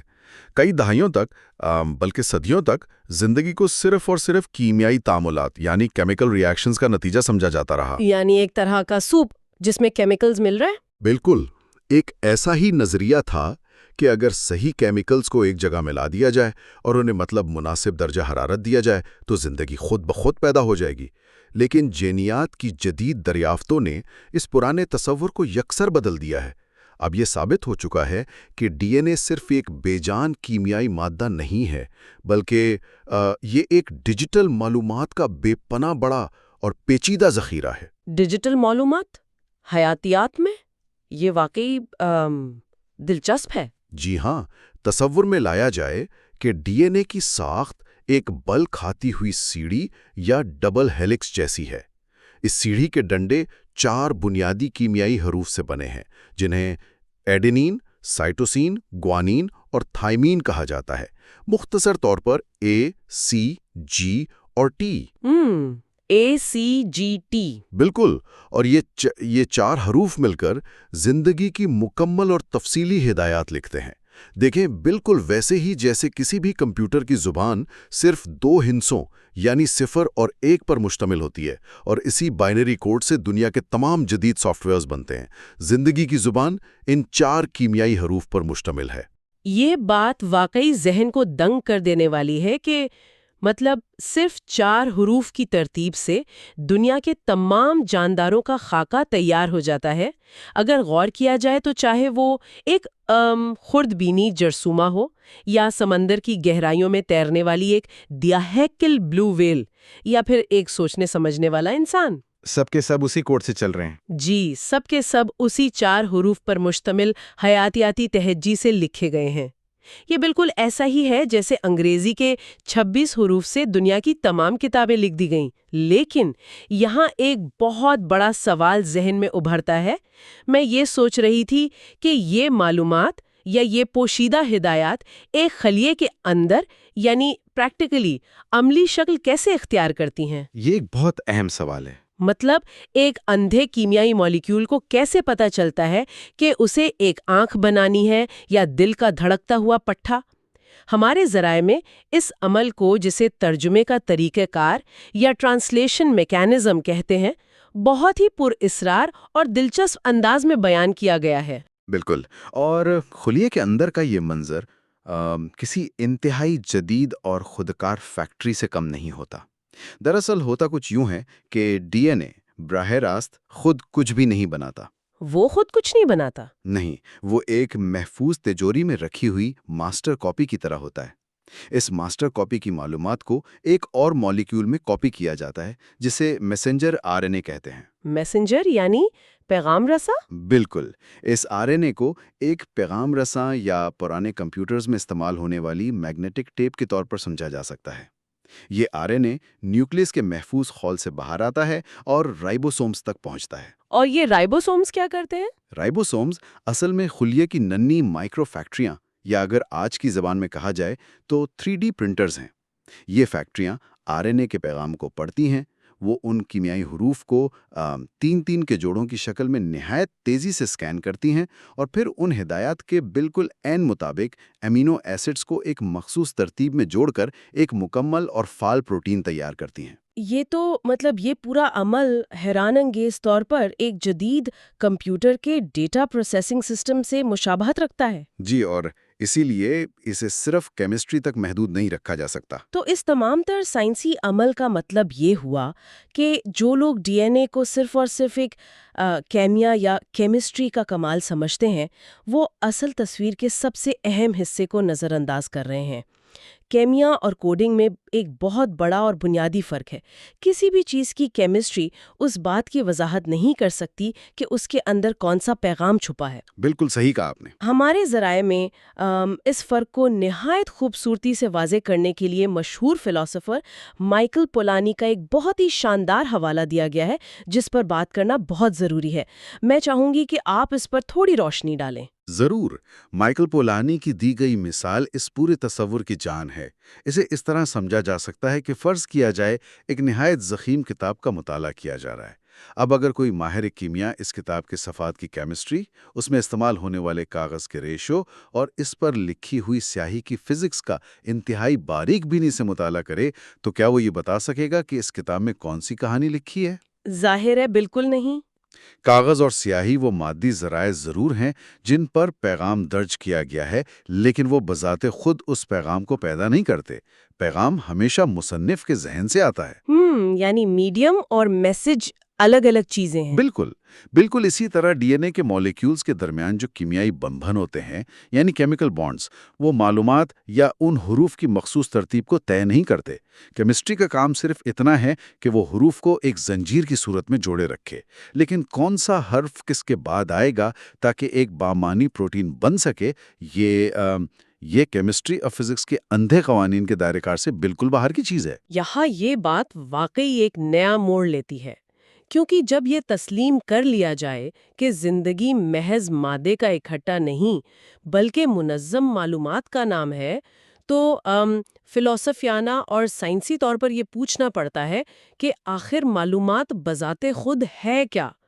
روزمرہ کی زندگی میں انفارمیشن یا معلومات کا لفظ تو ہر وقت استعمال ہوتا ہے، لیکن جب ہم سیلولر بائیولوجی کی بات کرتے ہیں تو مادہ اور معلومات میں کیا فرق رہ جاتا ہے؟ یہ ایک انتہائی بنیادی سوال ہے۔ حقیقت یہ ہے کہ معلومات بذات خود طبعی یا فزیکل نہیں ہوتی۔ طبعی نہیں ہوتی؟ کیا معلومات کا کوئی وزن نہیں ہوتا؟ جی نہیں، اس کی کوئی طبعی شکل نہیں ہوتی۔ اسے مادے سے الگ کر کے سمجھنے کے لیے ایک نہایت سادہ سی روزمرہ کی مثال پر غور کیا جا سکتا ہے۔ فرض کیا جائے ایک پیغام ہے کل بارش ہوگی۔ ٹھیک ہے۔ اب اس پیغام کو ایک کاغذ پر قلم سے لکھا جا سکتا ہے، ساحل سمندر کی ریت پر انگلی سے خریدا جا سکتا ہے، کسی کمپیوٹر یا موبائل کی اسکرین پر ٹائپ کیا جا سکتا ہے، یا محض آواز کے ذریعے کسی دوسرے شخص تک پہنچایا جا سکتا ہے۔ ہاں، پیغام تو وہی رہے گا۔ بالکل، ان تمام صورتوں میں مادہ یا میڈیم مکمل طور پر تبدیل ہو رہا ہے۔ سیاہی، ریت، الیکٹرانک پکسلز یا ہوا میں سفر کرتی آواز کی لہریں، لیکن جو معلومات یا پیغام منتقل ہو رہا ہے وہ بالکل ایک ہی ہے۔ اس سے یہ ثابت ہوتا ہے کہ معلومات مادے پر انحصار ضرور کرتی ہے تاکہ وہ ظاہر ہو سکے، لیکن وہ مادے سے بالاتر ایک الگ وجود رکھتی ہے۔ اور اسی معلومات کو سائنسی اور ریاضیاتی طور پر ماپنے کے لیے کلاؤڈ شینن کی انفارمیشن تھیوری کا ذکر بھی ہمارے ذرائع میں بڑی تفصیل سے موجود ہے۔ حالانکہ ہم اس کی پیچیدہ ریاضی میں الجھنے سے گریز کریں گے، لیکن یہ سمجھنا بے حد ضروری ہے کہ ہر طرح کی ترتیب شدہ یا لمبی چوڑی چیز کو ہم حیاتیاتی یا بامعنی لحاظ سے معلومات نہیں کہہ سکتے۔ کیا شینن کی تھیوری DNA کی معلومات کو مکمل طور پر سمجھنے کے لیے کافی ہے؟ یہ ایک بہت اہم نقطہ ہے۔ شینن کی تھیوری، جو کہ جدید ٹیلی کمیونیکیشن کی بنیاد ہے، بنیادی طور پر اس بات پر توجہ دیتی ہے کہ ڈیٹا کی کتنی مقدار کو کتنی کامیابی سے ایک جگہ سے دوسری جگہ منتقل کیا جا سکتا ہے، یعنی ٹرانسمیشن پر۔ جی ہاں، لیکن اور یہاں سب سے بڑا لیکن آتا ہے۔ شینن کی تھیوری اس بات کی بالکل پرواہ نہیں کرتی کہ اس منتقل ہونے والے ڈیٹا کا کوئی مطلب یا مفہوم ہے بھی یا نہیں۔ اس کے نزدیک بامانی جملے اور بے ترتیب حروف دونوں مساوی ڈیٹا ہیں۔ اچھا، یعنی اگر میں کی بورڈ پر بے ترتیب بٹن دبا دوں تو شینن کی نظر میں وہ اور شیکسپیئر کی کتاب برابر ڈیٹا ہے؟ بالکل، ریاضیاتی لحاظ سے وہ صرف بٹس اور بائٹس ہیں۔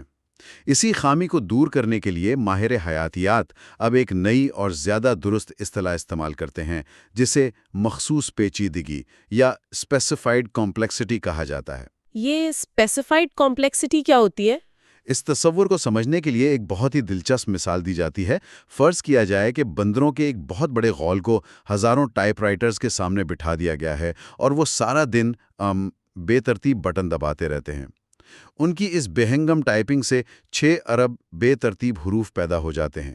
اب دوسری طرف ایک بڑی لائبریری میں موجود بہت سی کتابوں کے صفحات پر نظر ڈالی جائے جن میں بھی کل ملا کر 6 ارب حروف موجود ہیں۔ تو اگر ڈیٹا کی مقدار کے لحاظ سے دیکھا جائے، دونوں صورتوں میں حروف کی کل تعداد 6 ارب ہے، یعنی شینن کی تھیوری کے مطابق ڈیٹا یا پیچیدگی کے لحاظ سے دونوں برابر طویل اور پیچیدہ ہیں۔ لیکن ان میں ایک بنیادی فرق ہے۔ ہاں، بندروں کے ٹائپ کیے گئے حروف کا کوئی مطلب نہیں نکلتا، وہ محض بے ترتیب، فضول اور بے معنی ہیں، ان سے کوئی کہانی یا ہدایت نہیں بنتی، جبکہ لائبریری کی کتابوں کے حروف میں ایک مخصوص ترتیب ہے، ان کا ایک مفہوم ہے، وہ ایک واضح پیغام دیتے ہیں، اسے ہی مخصوص پیچیدگی کہا جاتا ہے، درست؟ بالکل درست۔ اور اگر ہم اسے بڑی تصویر کے ساتھ جوڑ کر دیکھیں تو جانداروں کے اندر موجود ڈی این اے بالکل ان لائبریری کی کتابوں کی طرح ہے۔ ڈی این اے کو صرف طویل نہیں ہونا بلکہ اسے بامانی بھی ہونا ہے۔ پروٹین بنانے کے لیے ایمینو ایسڈز کا بالکل درست ترتیب میں ہونا لازمی ہے۔ یعنی ایک بھی حرف غلط ہوا تو اگر ترتیب بے ترتیب ہو تو وہ کوئی فعال معنی پیدا نہیں کر سکتی۔ جس طرح ٹائپ رائٹر پر مسلسل غلط بٹن دبانے سے کوئی بامانی جملہ نہیں بنتا اور پیغام مکمل طور پر ضائع ہو جاتا ہے، بالکل اسی طرح ڈی این اے میں اگر حروف کی ترتیب غلط ہو جائے تو بننے والا پروٹین اپنا کام نہیں کر سکے گا، وہ فولڈ نہیں ہوگا اور نتیجے کے طور پر خلیے کی موت واقع ہو سکتی ہے۔ تو زندگی کی بقا کے لیے محض اتفاق کافی نہیں ہے؟ قطعی نہیں۔ زندگی کی بقا اور اس کے پیچیدہ نظاموں کو چلانے کے لیے خالص بے ترتیبی سے کسی صورت کام نہیں چل سکتا۔ تو یہیں سے وہ مشہور بحث بھی جنم لیتی ہے جسے ارتقائی سائنس میں بندروں کی مشین کا تصور یا منکی مشین کہا جاتا ہے۔ اکثر ارتقائی مباحثوں میں یہ دعویٰ بڑے تواتر کے ساتھ کیا جاتا ہے کہ اگر بے پناہ وقت اور لاتعداد موقع موجود ہوں تو بے ترتیبی بھی ترتیب پیدا کر سکتی ہے۔ مشہور مثال دی جاتی ہے کہ اگر لاتعداد بندر ہوں اور انہیں لامحدود وقت دے دیا جائے کہ وہ ٹائپ رائٹرز پر مطلب بے ترتیب ٹائپنگ کرتے رہیں تو ایک نہ ایک دن وہ اتفاقاً شیکسپیئر کا کوئی مشہور ڈرامہ مثلاً ہیملٹ ضرور لکھ لیں گے۔ جی، یہ ایک بہت عام دی جانے والی مثال ہے۔ اس قدر مزاحیہ مگر گہری مثال کے ذریعے بنیادی طور پر یہ ثابت کرنے کی کوشش کی جاتی ہے کہ اندھا اتفاق اور وقت مل کر انتہائی پیچیدہ حیاتیاتی نظاموں کو جنم دے سکتے ہیں۔ لیکن کیا ریاضی اور شماریات اس دل فریب خیال کی تائید کرتے ہیں؟ یہ دعویٰ سننے میں بلا شبہ بہت پرکشش لگتا ہے اور یہ ایک طویل عرصے تک عوامی سطح پر ارتقاء کی بحث کا حصہ بھی رہا ہے۔ لیکن جب ریاضی دان اور ماہرین شماریات اس دعوے کا باریک بینی سے جائزہ لیتے ہیں تو امکانات کی حقیقت یا پروبیبلٹی آرگومنٹس بالکل ایک مختلف اور میں کہوں گا تلخ تصویر پیش کرتے ہیں۔ تلخ تصویر کیسے؟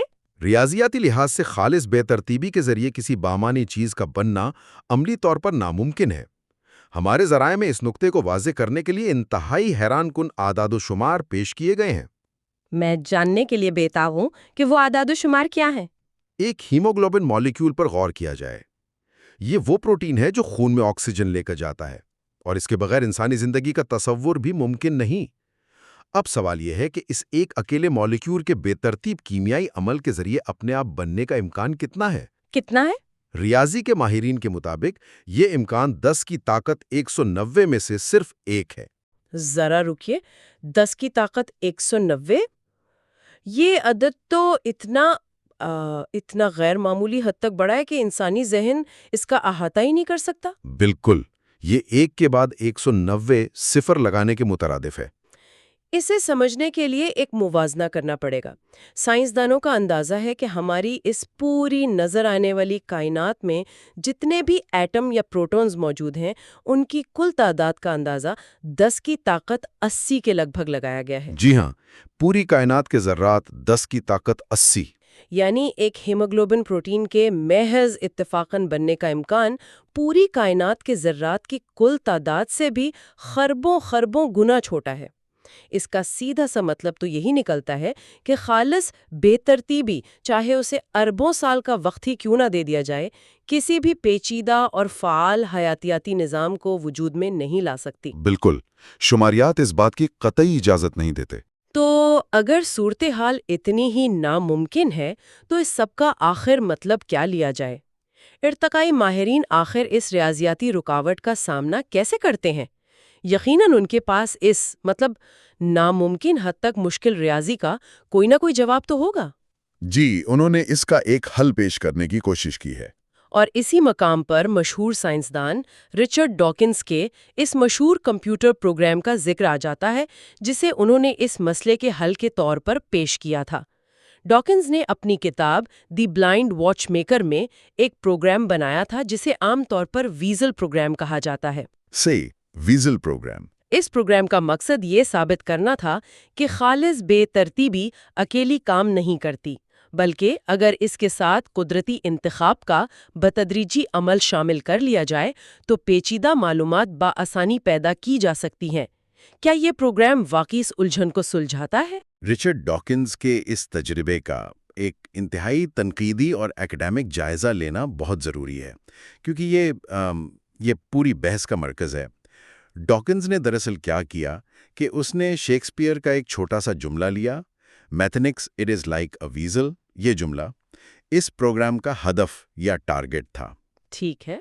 اس نے اپنے پروگرام میں ایک ایسا میکانزم یا طریقہ کار بنایا جو کمپیوٹر کی طرف سے ٹائپ کیے گئے بے ترتیب حروف کا اس پہلے سے طے شدہ ہدف کے ساتھ ہر قدم پر موازنہ کرتا تھا۔ یعنی وہ چیک کرتا تھا کہ کون سا حرف صحیح جگہ پر آیا ہے؟ جی بالکل، جو حرف ہدف کے مطابق ہوتا یعنی صحیح جگہ پر آ جاتا، پروگرام اسے فوراً محفوظ کر لیتا یا لاک ان کر لیتا اور صرف باقی ماندہ غلط حروف کو دوبارہ بے ترتیب ٹائپ کرتا۔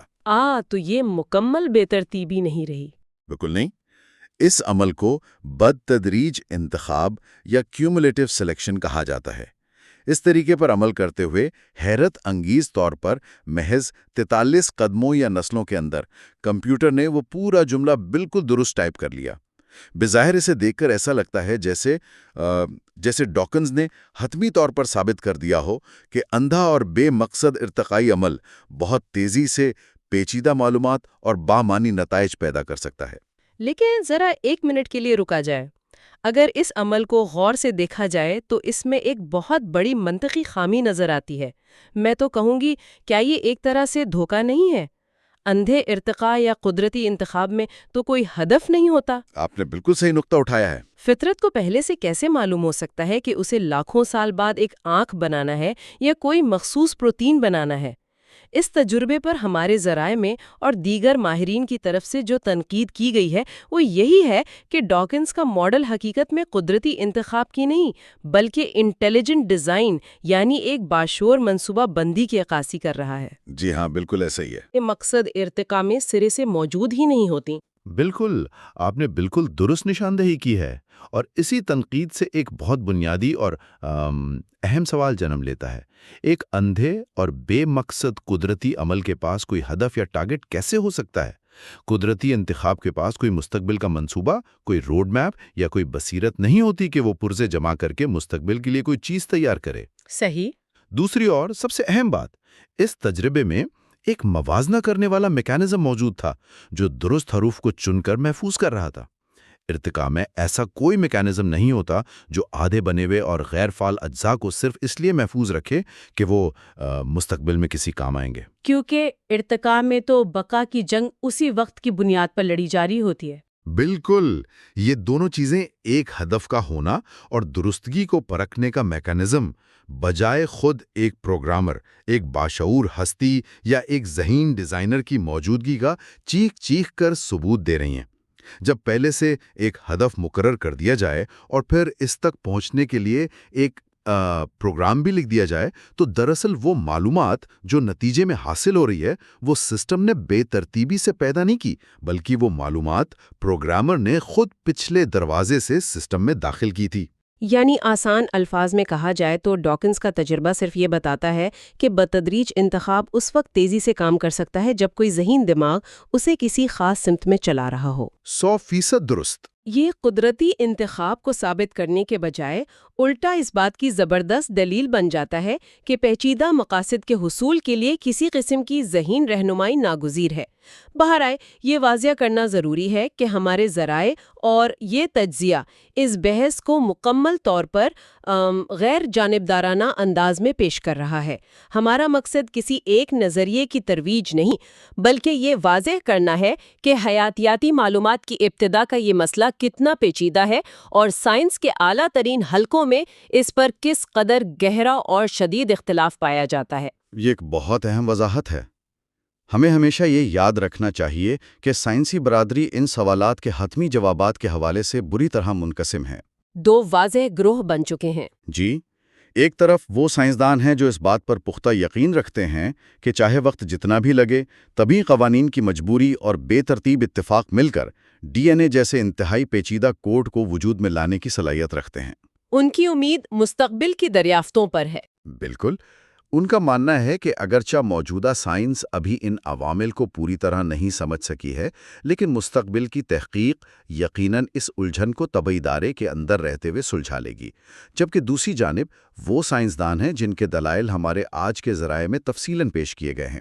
ان کا موقف یہ ہے کہ حیاتیاتی معلومات کا معیار، اس کی ڈیجیٹل نوعیت اور اس کی مخصوص پیچیدگی اس قدر منظم ہے کہ یہ ناگزیر طور پر طبی قوانین سے بالاتر کسی باشعور اور اعلیٰ ذہانت کی طرف اشارہ کرتی ہے۔ ان کے نزدیک کوڈ خود بخود نہیں لکھا جاتا، بلکہ ہر کوڈ کے پیچھے ایک کوڈر کا ہونا ضروری ہے۔ تو آج کے اس طویل، گہرے اور سوچ بچار پر مجبور کر دینے والے حصے کی بحث کو سمیٹتے ہوئے اس خلاصے تک پہنچا جا سکتا ہے کہ حیاتیاتی نظام معلومات سے مکمل طور پر بھرپور ہے۔ ڈی این اے محض کیمیائی اجزاء کا کوئی بے ہنگم مجموعہ ہرگز نہیں، بلکہ یہ ایک ایسا شاندار اور زندہ ضابطہ ہے جس نے روئے زمین کی تمام زندگی کو اپنے اندر بڑی نفاست سے سمو رکھا ہے۔ یہ ایک تسلیم شدہ حقیقت ہے۔ اس معلومات کی اصل ابتدا کیا ہے، اس پر سائنس میں ایک انتہائی گہری، فلسفیانہ اور دلچسپ بحث جاری ہے۔ کیا یہ محض ایک اندھا اتفاق ہے؟ کیا یہ کائنات کے طبعی قوانین کی کوئی مجبوری ہے؟ یا پھر اس اتاہ پیچیدگی کے پیچھے کوئی انتہائی اعلیٰ ذہانت کار فرما ہے؟ ہر دو جانب سے نہایت مضبوط اور غور طلب دلائل موجود ہیں، اور آج کی اس نشست میں یہی کوشش کی گئی کہ ان تمام نظریات کو مکمل غیر جانبداری اور دیانتداری کے ساتھ سامنے لایا جائے تاکہ حقائق کو ان کے اصل تناظر میں پرکھا جا سکے۔ بے شک، اور یہی ایک متلاشی ذہن کا کام ہے۔ علم اور تحقیق کا سفر تبھی سب سے زیادہ کارآمد ہوتا ہے جب مختلف اور بظاہر متضاد نقطۂ نظر کو کھلے ذہن کے ساتھ سمجھا جائے اور ان پر تنقیدی انداز میں غور کیا جائے۔ معلومات کے اس وسیع و عریض سمندر میں محض سطح پر تیرنے اور سنی سنائی باتوں پر یقین کر لینے سے حقیقت کبھی ہاتھ نہیں آتی، بلکہ گہرائی میں اترنا، پیٹرنز کو سمجھنا اور مروجہ نظریات پر سوال اٹھانا پڑتا ہے۔ یہ مجموعی دلائل کو حتمی شکل دی جائے گی۔ اس حصے کا انتظار رہے گا۔ لیکن اختتام پر ایک نیا اور ذرا مختلف زاویہ ذہن میں ابھرتا ہے جس پر غور کرنا بہت ضروری ہے۔ ہم نے یہ تو تفصیل سے جان لیا کہ ڈی این اے ایک سافٹ ویئر کی طرح کام کرتا ہے، لیکن ذرا تصور کیا جائے کہ اگر یہ واقعی ایک کوڈ ہے اور آج کی جدید سائنس جیسے کہ کرسپر ٹیکنالوجی انسان کو اس قابل بنا رہی ہے کہ وہ اس جینیاتی کوڈ کو ہیک کر سکے یا اسے دوبارہ لکھ سکے، تو اس کے کیا نتائج ہوں گے؟ یہ بہت گہرا سوال ہے۔ جب انسان خود زندگی کے اس کوڈ میں تبدیلیاں کرنے لگے گا تو کیا وہ نادانستہ طور پر خود اس انٹیلیجنٹ ڈیزائنر کی کرسی پر بیٹھنے کی کوشش نہیں کر رہا ہوگا جس کی تلاش میں وہ سرگرداں ہیں؟ اور کیا ہماری اخلاقی اور سائنسی بلوغت اس قابل ہے کہ وہ اتنے بڑے اختیار کا بوجھ اٹھا سکے؟ یہ ایک ایسا سوال ہے جو صرف حیاتیات کا نہیں بلکہ ہمارے مستقبل کا تعین کرے گا، اور اس پر سوچنا ہم سب کے لیے ناگزیر ہے۔ گزشتہ نشست میں ہم نے حیاتیاتی معلومات کا جائزہ لیا تھا۔ اب ہم اس کے گہرے فلسفیانہ اور سائنسی مضمرات کی طرف بڑھتے ہیں۔ جی بالکل۔ یہ ہماری سیریز کا چھٹا اور آخری حصہ ہے جس میں ہم جان سی لینکس کی مشہور کتاب God's undertaker has science buried God کا مطالعہ کر رہے ہیں۔ اور یہ حصہ اس لیے بھی بہت اہم ہے کیونکہ یہاں ہم تمام شواہد کو ایک ساتھ ملا کر دیکھیں گے۔ بالکل، اور میں یہ واضح کر دوں کہ اس تفصیلی جائزے کا مقصد کسی ایک خاص مذہبی یا لادینی نظریے کی تائید کرنا نہیں ہے۔ مطلب ہم کوئی بحث جیتنے نہیں بیٹھے۔ صحیح کہا آپ نے۔ ہمارا مقصد سائنس، معلومات کے ماخذ، شعور اور کائنات کے حتمی حقائق کا ایک غیر جانبدارانہ اور پیشہ ورانہ اکیڈمک جائزہ لینا ہے۔ ہم صرف کتاب کے دلائل کو دیانتداری سے پیش کر رہے ہیں۔ بالکل، چلیے اس پر تفصیل سے بات کرتے ہیں۔ اچھا دیکھیں، اس کتاب کا اصل کمال ہی یہ ہے کہ یہ ہمیں رک کر ان بنیادی سوالات پر غور کرنے کی دعوت دیتی ہے جنہیں ہم اکثر روزمرہ کی سائنسی ترقی کے شور میں نظر انداز کر دیتے ہیں۔ جیسے ٹیکنالوجی کی چکا چوند میں ہم بنیادی فلسفی کو بھول جاتے ہیں۔ جی ہاں، ہم نے اب تک کائنات کی باریک بینی یعنی فائن ٹیوننگ اور حیاتیاتی ڈھانچوں کا طبعی مشاہدہ کیا ہے، لیکن اب سوال ذرا مختلف ہے۔ اور وہ سوال کیا ہے؟ سوال یہ ہے کہ ان سب کے پیچھے جو معلومات یعنی انفارمیشن موجود ہے اس کی اصل نوعیت کیا ہے؟ سائنسی شواہد کے مطابق معلومات کا وجود ہمیشہ کسی نہ کسی ذریعے کا تقاضا کرتا ہے۔ یعنی وہ اپنے آپ خلا سے نمودار نہیں ہو سکتی؟ بالکل نہیں، انفارمیشن ہمیشہ کسی ماخذ کی طرف اشارہ کرتی ہے۔ تو یہاں سے مادی وجہ یعنی فزیکل کاز اور عقلی وجہ انٹیلیجنٹ کاز کے درمیان وہ شاندار بحث شروع ہوتی ہے جو اس کتاب کا مرکز ہے۔ جی، طبعی عمل اور ذہانت پر مبنی عمل کا فرق سمجھنا بہت ضروری ہے۔ کتاب میں اسے سمجھانے کے لیے ایک بہت زبردست اور بڑی سادہ سی مثال دی گئی ہے۔ فرض کریں کہ ہم ایک کاغذ پر سیاہی سے کچھ لکھا ہوا دیکھتے ہیں۔ مثال کے طور پر اس پر لکھا ہے مجھے پانی چاہیے۔ اب فزکس اور کیمسٹری ہمیں یہ تو بہت خوبی سے بتا سکتی ہیں کہ اس کاغذ کی ساخت کیا ہے، سیلولوز کیسے بنا ہے، سیاہی کے کیمیائی اجزاء کیا ہیں۔ جی، اور مالیکولر سطح پر وہ سیاہی کاغذ پر کیسے چپکی ہوئی ہے؟ بالکل، لیکن کیا کیمسٹری ان حروف کے معنی کی تشریح کر سکتی ہے؟ کیا فزکس یہ بتا سکتی ہے کہ پانی مانگنے کا مطلب کیا ہے؟ دیکھیے، یہ وہ نازک مقام ہے جہاں سائنس کی یا کم از کم مادی سائنس کی حدود بالکل واضح ہو جاتی ہیں۔ کیمسٹری اور فزکس کی زبان میں معنی نام کی کوئی چیز ہوتی ہی نہیں۔ یعنی طبی قوانین بلائنڈ ہیں، اندھے ہیں۔ جی بالکل، کاغذ پر بکھرے ہوئے سیاہی اگر کوئی بامانی جملہ بنا رہی ہے تو وہ معنی کاغذ اور سیاہی کے مادی تعامل سے خود بخود پیدا نہیں ہوئے۔ مطلب سیاہی کے مالیکیولز نے آپس میں مل کر یہ فیصلہ نہیں کیا کہ چلو آج ایک بامانی جملہ بناتے ہیں۔ نہیں، بالکل نہیں۔ اس معنی کے وجود کے لیے اور ان حروف کو ایک خاص ترتیب دینے کے لیے ایک لکھنے والے ذہن کی ضرورت ہوتی ہے۔ ایک مائنڈ چاہیے۔ جی، معلومات کے بہاؤ کے لیے ایک شعور درکار ہے جو ان مادی ذرائع کو استعمال کر کے اپنا پیغام دے سکے۔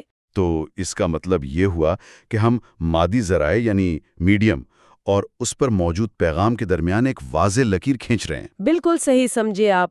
جیسے اگر ہم کسی غار میں پتھروں پر کوئی پرانی پینٹنگ دیکھتے ہیں تو ہم کبھی بھی یہ نہیں سوچتے کہ ہوا اور پانی کے کٹاؤ سے یہ شکلیں خود بخود بن گئیں۔ ہم فوراً پہچان لیتے ہیں کہ یہاں کوئی باشعور انسان موجود تھا۔ یہاں جو بات حیران کن ہے وہ یہ ہے کہ جب ہم حیاتیات کی طرف دیکھتے ہیں تو ہمیں ڈی این اے کی صورت میں بالکل یہی صورتحال ملتی ہے۔ ڈی این اے میں؟ وہ کیسے؟ دیکھیں، ڈی این اے محض چند کیمیائی مادوں یعنی شوگر اور فاسفیٹ کا بے جان مجموعہ نہیں ہے، بلکہ یہ ایک انتہائی پیچیدہ اور مخصوص معلومات کا خزانہ ہے جسے کمپلیکس اسپیسیفائیڈ انفارمیشن کہا جاتا ہے۔ یہ واقعی حیران کن ہے۔ یعنی یہ ایک ڈیجیٹل کوڈ کی طرح ہے؟ بالکل، ایک ڈیجیٹل کوڈ کی طرح جس میں زندگی کو بنانے، چلانے اور پروٹینز کو ترتیب دینے کی تمام ہدایات حرف بحرف لکھی ہوئی ہیں۔ جب ہم کہتے ہیں کہ ڈی این اے میں معلومات ہیں تو یہ صرف ایک شاعرانہ استعارہ نہیں ہے۔ بلکہ یہ واقعی ایک حتمی ریاضیاتی اور معلوماتی حقیقت ہے۔ جی ہاں۔ لیکن رکیے، یہاں ذہن میں ایک سوال پیدا ہوتا ہے۔ جی پوچھئے۔ کیا طبعی قوانین بذات خود یہ معلومات پیدا نہیں کر سکتے؟ مطلب کیا کرسٹلائزیشن جیسے عمل میں ہم نہیں دیکھتے کہ مادے خود بخود ایک منظم شکل اختیار کر لیتے ہیں؟ یہ ایک بہت اہم اور منطقی سوال ہے۔ لینکس اس کا جواب بڑی تفصیل سے دیتے ہیں۔ وہ بتاتے ہیں کہ طبعی قوانین کرسٹل جیسی ساخت تو بنا سکتے ہیں جس میں ایک ہی پیٹرن بار بار دہرایا جا رہا ہو، جسے ہم آرڈر کہہ سکتے ہیں۔ جی، اسے آپ آرڈر کہہ لیں، لیکن آرڈر اور معلومات میں بہت بڑا فرق ہے۔ کرسٹل کی مثال ایسی ہے جیسے کوئی کتاب ہو جس کے ہر صفحے پر صرف الف الف الف لکھا ہو۔ منظم تو ہے لیکن کوئی مفہوم نہیں۔ بالکل، اس میں کوئی پیچیدہ پیغام یا ہدایت نہیں ہے۔ دوسری طرف ڈی این اے کی معلومات ایسی ہیں جیسے شیکسپیئر کا کوئی ڈرامہ جس میں حروف کی ترتیب بار بار بدلتی ہے تاکہ ایک نیا اور مخصوص معنی پیدا کیا جا سکے۔ یعنی طبعی قوانین محض دہرائے جانے والے پیٹرن تو بنا سکتے ہیں لیکن وہ نئی بامانی اور مخصوص معلومات کو وجود میں نہیں لا سکتے۔ ایسا ہی ہے، طبعی قوانین کیمسٹری کے پابند ہیں، معلومات کے نہیں۔ اور اسی دلیل کی بنیاد پر جان لینکس اپنا مرکزی دعویٰ پیش کرتے ہیں کہ جس طرح طبعی قوانین بذات خود ایک کتاب کی تحریر نہیں لکھ سکتے، بالکل اسی طرح وہ ڈی این اے میں موجود حیاتیاتی معلومات بھی پیدا نہیں کر سکتے۔ اور ان کے مطابق اس قدر پیچیدہ اور مخصوص معلومات کی بہترین تشریح ایک باشعور ذہن کے ذریعے ہی ممکن ہے۔ اور ہم یہاں اپنے سننے والوں کو یہ بھی واضح کر دیں کہ یہ کتاب اس بنیاد پر کسی خاص مذہب یا لادینیت کی طرف داری نہیں کر رہی۔ بالکل نہیں، بلکہ یہ انفارمیشن تھیوری اور منطق کا ایک خالص علمی نتیجہ پیش کر رہی ہے کہ جہاں بھی پیچیدہ اور متعین معلومات پائی جاتی ہیں وہاں پس پردہ کسی نہ کسی ذہانت کا ہاتھ ہوتا ہے۔ اور یہی وہ منطقی نتیجہ ہے جس کا سامنا آج کی جدید حیاتیات کو ہے۔ اگر ہم تسلیم کرتے ہیں کہ کمپیوٹر کوڈ کسی پروگرامر کے بغیر نہیں بن سکتا، تو پھر ڈی این اے جو کہ کسی بھی انسانی کمپیوٹر کوڈ سے خربوں گنا زیادہ پیچیدہ اور مؤثر ہے، اسے محض اندھے طبعی عوامل کا نتیجہ کیسے مانا جا سکتا ہے؟ یہی کتاب کا سب سے طاقتور استدلال ہے۔ یہاں آ کر بات واقعی بہت دلچسپ ہو جاتی ہے، کیونکہ جب بھی ڈی این اے کے کوڈ کی بات ہوتی ہے یا یہ بحث ہوتی ہے کہ کیا اندھے طبعی عوامل معلومات پیدا کر سکتے ہیں، تو ارتقائی حیاتیات میں رچرڈ ڈاکنز کی ایک بہت مشہور مثال ضرور سامنے آتی ہے۔ آپ بندروں کی مشین یعنی دی منکی مشین کی بات کر رہے ہیں؟ جی بالکل، اگر ہم کچھ بندروں کو ٹائپ رائٹر دے کر بٹھا دیں تو مجھے تو لگتا ہے کہ وہ شیکسپیئر کا ڈرامہ تو کیا لکھیں گے، الٹا ٹائپ رائٹر کی کیز ہی توڑ کے رکھ دیں گے۔ حقیقتاً تو یہی ہوگا۔ لیکن اس مثال میں دعویٰ کیا گیا ہے کہ اگر بندروں کے پاس لامحدود وقت ہو اور وہ بے ترتیب بٹن دباتے رہیں تو آخرکار اتفاقاً وہ کوئی بامانی جملہ لکھ سکتے ہیں۔ جی، رچرڈ ڈاکنز نے اپنی کتاب دی بلائنڈ واچ میکر میں اس خیال کو مزید آگے بڑھایا تھا۔ انہوں نے باقاعدہ ایک کمپیوٹر پروگرام بنایا تھا۔ اچھا، اس کا مقصد کیا تھا؟ اس پروگرام کا مقصد شیکسپیئر کا ایک مشہور جملہ "methinks it is like a weasel" type کرنا تھا۔